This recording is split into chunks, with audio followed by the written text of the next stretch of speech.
Good morning students, SPM senior standard की online classes में आपका स्वागत है। आज क्लास 8 की इंग्लिश क्लास में लगा रहे हैं, जिसमें हम करेंगे आज मॉडल पेपर फर्स्ट। हम स्टूडेंट जैसा आपका पेपर बोर्ड की क्लास में बोर्ड के एग्ज़ाम में आएगा, तो वैसा सेम पेपर हम यहाँ पे कैसा आएगा पेपर, वैसे हम उसको वन बाय वन क्वेश्चन उसको सॉल्व करेंगे आज। ठीक है, तो हम ओनली क्या करेंगे, सेक्शन बी होता है आपका ग्रामर का सेक्शन होता है, जिसे अब हम आज सॉल्व करेंगे। आज की क्लास में हम सॉल्व करेंगे इसे।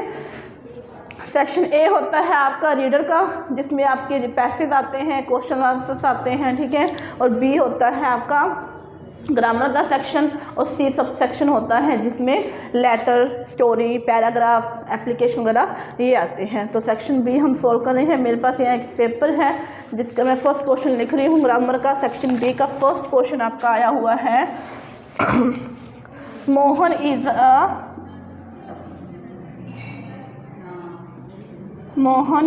अ स्ट्रॉन्ग बॉय। ठीक है, strong boy, he dash lift this box easily.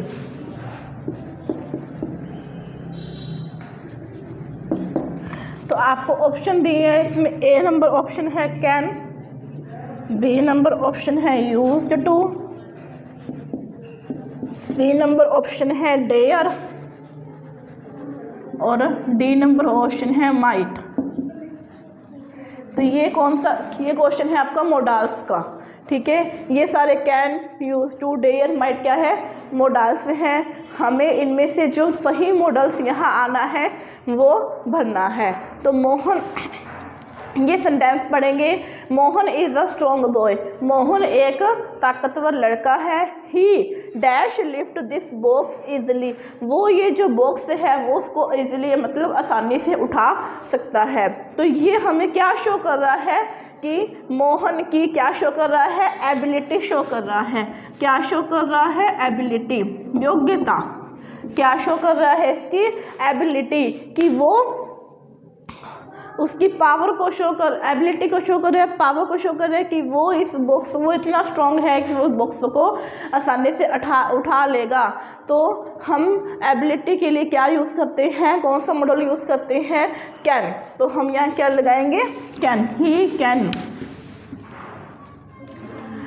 Lift this box easily. ठीक है, और साथ में कैन का यूज़ होता है एबिलिटी के लिए, यूज टू का यूज़ होता है हैबिट बताने के लिए। यदि हमें किसी की हैबिट को शो करना है, आदतों को शो करना है, या कोई भी वर्क जो कोई व्यक्ति है जो कोई काम है वो पहले करता था अब नहीं कर रहा, तो उसको शो करने के लिए यूज्ड टू का यूज़ करते हैं। डेयर का अर्थ होता है साहस,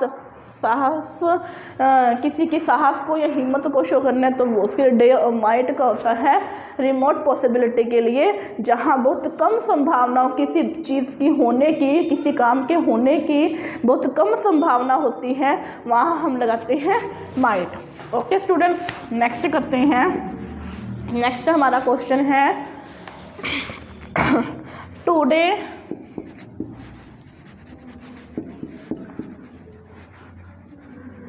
Indian cricket team dash playing against Australian team.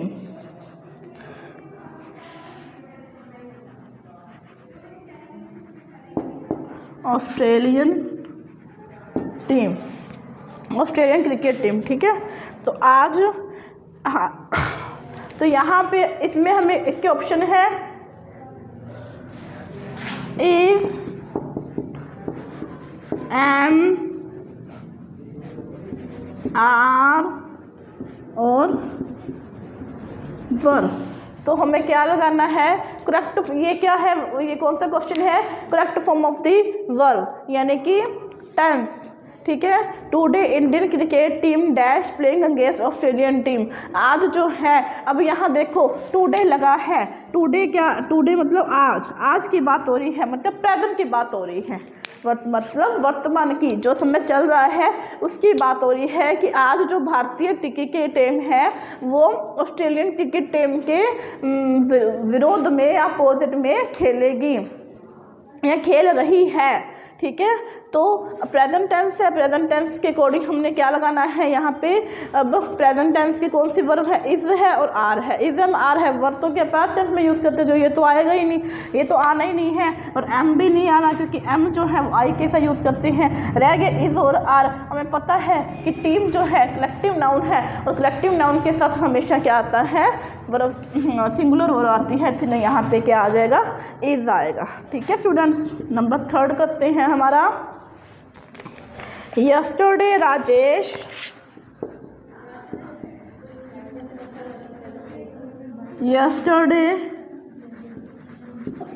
Rajesh dash a letter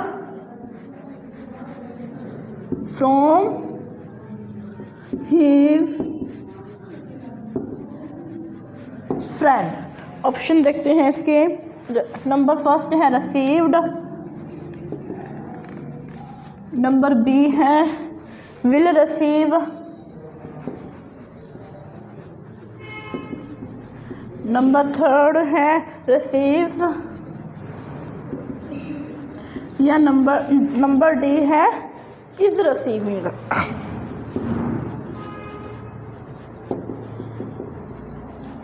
ठीक है, तो अब देखो ये भी करेक्ट फॉर्म ऑफ वर्ब है, टेंस वाले क्वेश्चन है, तो इसमें क्या लगा है, ये जो होती हैं क्या होती है एडवर्ब। यस्टरडे टुडे ये क्या है, यस्टरडे ये है सॉरी एडवर्ब ऑफ एडवर्ब्स है जिससे हमें पता चलता है कि कौन से टेंस की बात चल रही है। टुडे मतलब आज यानी कि प्रेजेंट की बात हो रही है, यस्टरडे मतलब बीता हुआ कल यानी कि बीता हुआ कल समय है, तो पास्ट में चला गया वो, तो पास्ट टेंस की बात हो रही है। पास्ट में हमें पता है कि हम क्या लगाते हैं, वर्ब की सेकंड फॉर्म का यूज़ करते हैं। तो yesterday Rajesh dash a letter from his, Rajesh ने कल अपने दोस्त से एक पत्र प्राप्त किया, प्राप्त कर लिया है, काम हो चुका है, तो हम क्या, विल रिसीव तो फ्यूचर में आता है, विल से मतलब प्राप्त करेगा, रिसीव प्राप्त किया है, या इज प्राप्त कर रहा है, नहीं, तो इसमें क्या आएगा रिसीव्ड, मतलब उसने प्राप्त कर लिया है।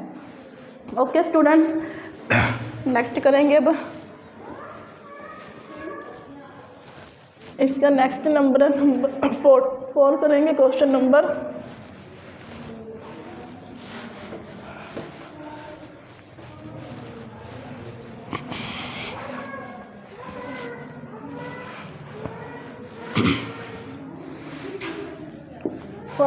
4 हमारा है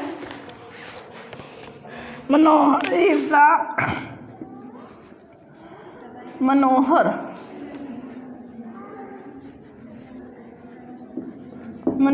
is the dash student of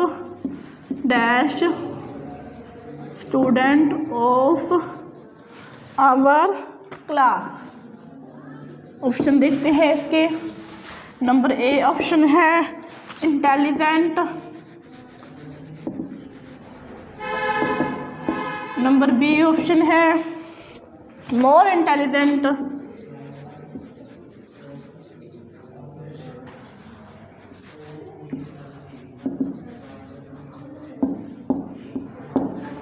number C option है मोस्ट इंटेलिजेंट, और नंबर डी ऑप्शन है एज इंटेलिजेंट एज। तो ये कौन सा क्वेश्चन है बच्चों, ये है डिग्री का क्वेश्चन है। इसमें क्या है, डिग्री कितने टाइप की होती है, 3 टाइप की होती है, पॉजिटिव, कंपेरेटिव और सुपरलेटिव, ठीक है। तो इसमें हमें क्या कौन सी डिग्री आएगी, पहले हम सेंटेंस देखेंगे। Manohar is the dash student of our class. हमने यहाँ देखा कि द लगा हुआ है और हमें पता है कि जो द है वो किससे पहले आता है? सुपरलेटिव डिग्री से पहले आता है। डिग्री कितने टाइप की होती है? 3, पॉजिटिव,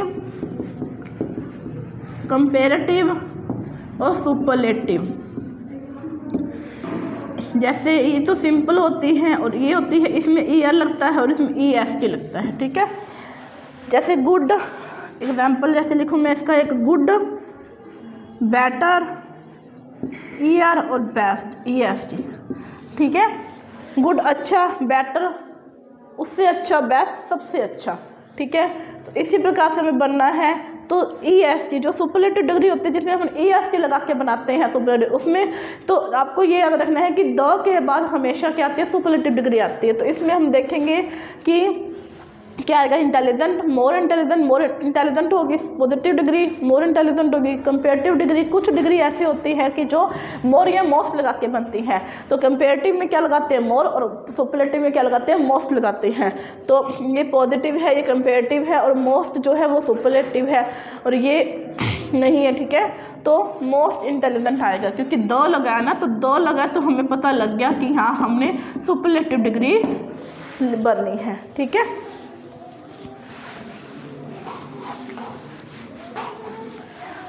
नेक्स्ट क्वेश्चन हम करते हैं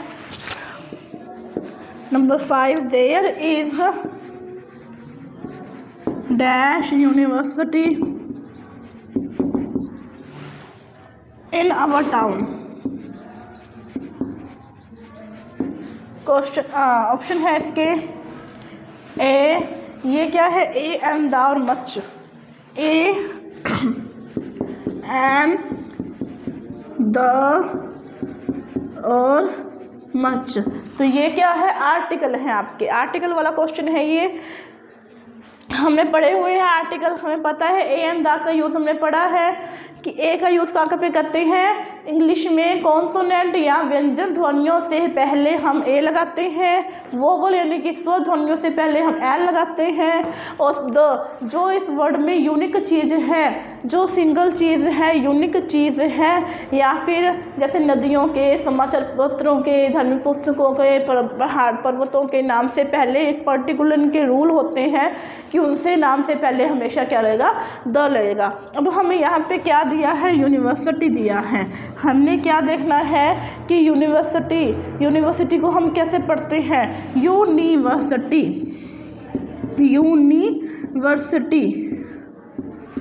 ठीक है।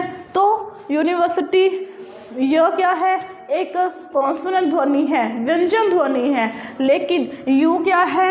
एक वोवल है। हमने पढ़ा है कि इंग्लिश में जो वोवल 5 होते हैं, ए, ई, आई, ओ, यू, इनसे कोई भी स्पेलिंग शुरू होती है तो हम क्या लगाते हैं? एल लगाते हैं। स्पेलिंग किससे शुरू हो रही है? यू से शुरू हो रही है, लेकिन हमें यू देख के एल नहीं लगाना। क्यों? क्योंकि हमें इसकी साउंड भी देखनी है कि हम इसको कैसे प्रोनाउंसिएशन कैसे इसका करते हैं। हमें इसका प्रोनाउंसिएशन देखना है, इसको हम प्रोनाउंस कैसे करते हैं। हम इसको प्रोनाउंस य से कर रहे हैं, अ से नहीं कर रहे हैं। यूनिवर्सिटी नहीं बोलते हम इसको, यूनिवर्सिटी नहीं बोलते हैं, यूनिवर्सिटी बोलते हैं। तो य क्या है? य की साउंड, य के लिए इंग्लिश में क्या लगाते हैं? वाई। तो वाई क्या है? कॉन्सोनेंट है, तो इसलिए हम यहाँ पे क्या लगाएंगे? ए लगाएंगे, ना कि एल लगाएंगे, ठीक है स्टूडेंट्स। ये यूनिवर्सिटी में स्टार्टिंग में वोवल तो यू तो वोवल है, लेकिन उसकी साउंड क्या है? कॉन्सोनेंट की है, इसलिए हमने एन ना लगा के क्या लगाया है? ए लगाया है। नेक्स्ट क्वेश्चन है हमारा, the meaning of the word, the meaning of the word remote is. आपसे रिमोट वर्ड का मीनिंग पूछा गया है, पेपर में आपसे रिमोट वर्ड का मीनिंग पूछा गया है। ऑप्शन है आपकी near, far away, far away from, very close, और डी नंबर ऑप्शन है नॉट वेरी फार।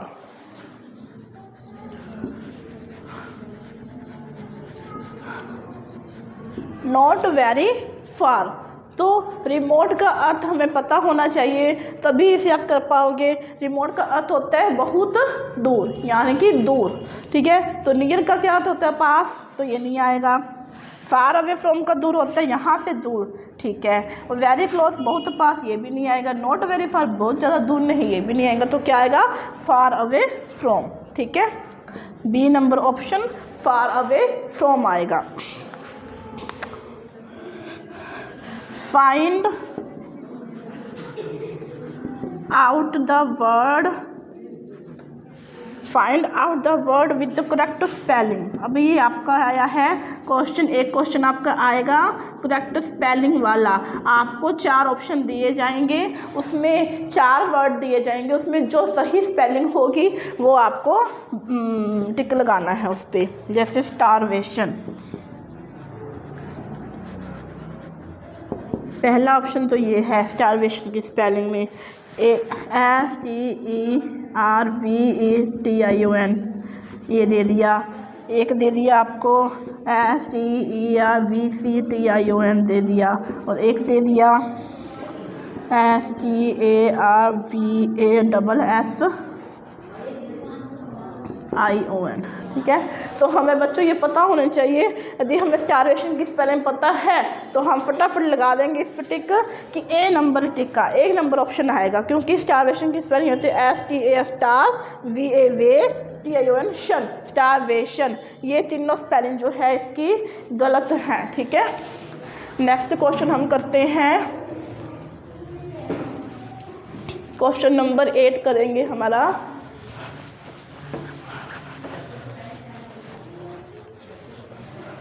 इस तरीके से आपके करेक्ट स्पेलिंग का और आर्टिकल का, डिग्री का सारे 1-1 नंबर के एग्ज़ाम में क्वेश्चन आएंगे।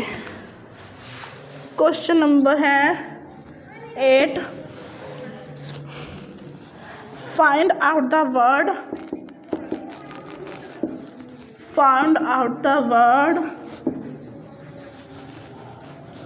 With different sound.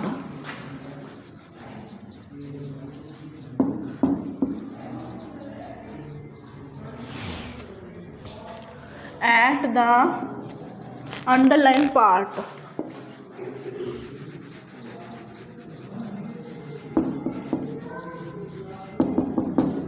ठीक है। इसके ऑप्शन दिए हैं फियर, नियर, बियर और डेयर। तो हमें क्या करना है, इसमें अंडरलाइन, जो उन्होंने अंडरलाइन करके हमें दी हैं ये 2 वर्ड बीच वाले, तो उसकी डिफरेंस हम पढ़ना है। इसको क्या पढ़ते हैं? फियर, फीअर, ईयर, ये तो बिल्कुल सेम हो गया। बीयर ये, और डेयर, तो डेयर की थोड़ा अलग आ रही है ना, एयर। या इन दोनों में क्या आ रहा है? अर आ रहा है, और की साउंड आ रही है। इसमें ए और की आ रही है, तो ये डी वाला हमारा 10 ऑप्शन करेक्ट होगा। क्वेश्चन नंबर 9 है हमारा, when I reach there the dinner dash almost. When I reached there the dinner dash almost, dash almost, ठीक है। इसके ऑप्शन है was finished, B number option है were finished, C number option है will finish, और D number option है is finished. तो ये भी आपके क्या है, टेंस वाला क्वेश्चन ही है कि व्हेन आई रीच देयर, जब मैं वहाँ पहुँचा। रीच्ड ईडी सेकंड फॉर्म में, पास्ट टेंस की बात हो रही है। द डिनर डैश ऑलमोस्ट, जो डिनर है बिल्कुल लगभग ख़त्म हो गया था। ठीक है, तो इसमें क्या लगाएंगे, वर फिनिश्ड नहीं आएगा क्योंकि डिनर क्या सिंगुलर है। विल फिनिश फ्यूचर टेंस हो गया, नहीं आएगा। इज फिनिश ये है प्रेजेंट टेंस, नहीं आएगा। तो क्या आएगा, the dinner was finished almost. जो डिनर है वो लगभग सारा ख़त्म हो गया था। 10 नंबर क्वेश्चन है हमारा, the synonym of the word scorch is, scorch का आपको क्या करना है, एक वर्ड सिनोनिम में बताना है। सिनोनिम में क्या होता है, मतलब सेम मीनिंग बताना है, सेम अर्थ। जैसे प्राइवेची होते हैं ना, वैसे होता है सिनोनिम में। 1 बी नंबर ऑप्शन है कट, सी नंबर ऑप्शन है पेंट और डी नंबर ऑप्शन है बोन।